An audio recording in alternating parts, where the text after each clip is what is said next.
Hindi ka tunay na fans ng mga Korean novela movies kung hindi ka pa nakakatikim neto. Samahan niyo ako mga idol, gawa tayo ng kimchi.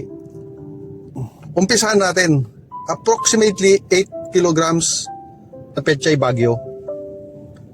2 piraso ng labanos na lokal, dapat yung Korean radish pero wala akong mahanap sa palengke.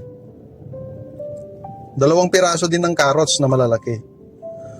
Unang gagawin natin dito, hatiin lang natin sa kalahati ang pechay bagyo.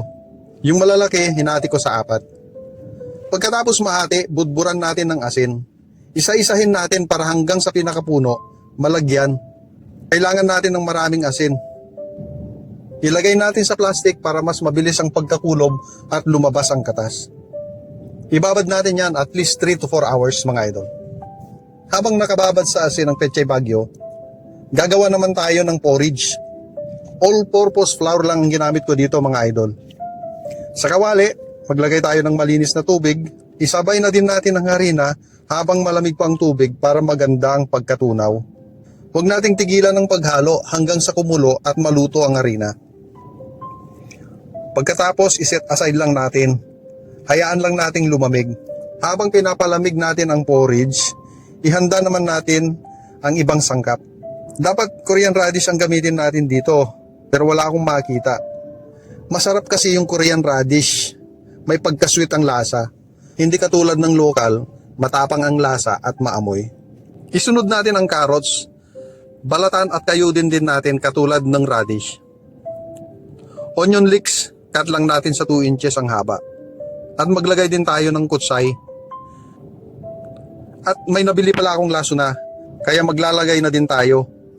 White onions, chop lang natin. At maraming bawang. Sa blender, unahin na natin ang luya, bawang at sibuyas.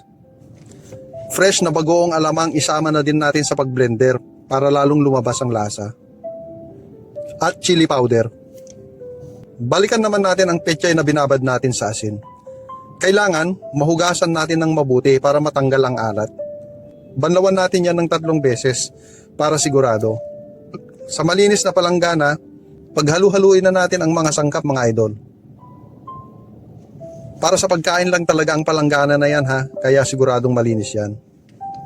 Alamang dagdagan natin at ihalo na natin ang porridge. Bago nating ihalo ang porridge, siguraduhin natin na malamig. Hindi pwedeng mainit kasi maluluto ang mga ingredients natin.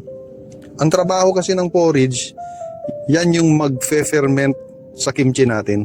Bago din nating ihalo ang cabbage, dapat siguraduhin din natin na napatulo ng maayos para di magtubig. At bago ko pa makalimutan, maglagay din tayo ng patis at paminta mga idol. Masasabi kong ang paraan ng paggawa natin ng kimchi na ito ay ang pinaka-practical na version. Yung iba, naglalagay sila ng hipon. Sa akin, alamang lang. Yung iba, naglalagay din ng apple at peras. Pampatamis daw kasi yon. Pero sa akin, konting asukal lang pwede na. Pagkatapos nating malagyan lahat, ilagay natin sa plastic or kahit anong container. May available kasi akong plastic kaya ito na lang ginamit ko. After 12 hours pa natin yan ilalagay sa ref. Pag lumobo yung plastic, pasingawin lang natin. So after 3 days, ito na ang naging resulta.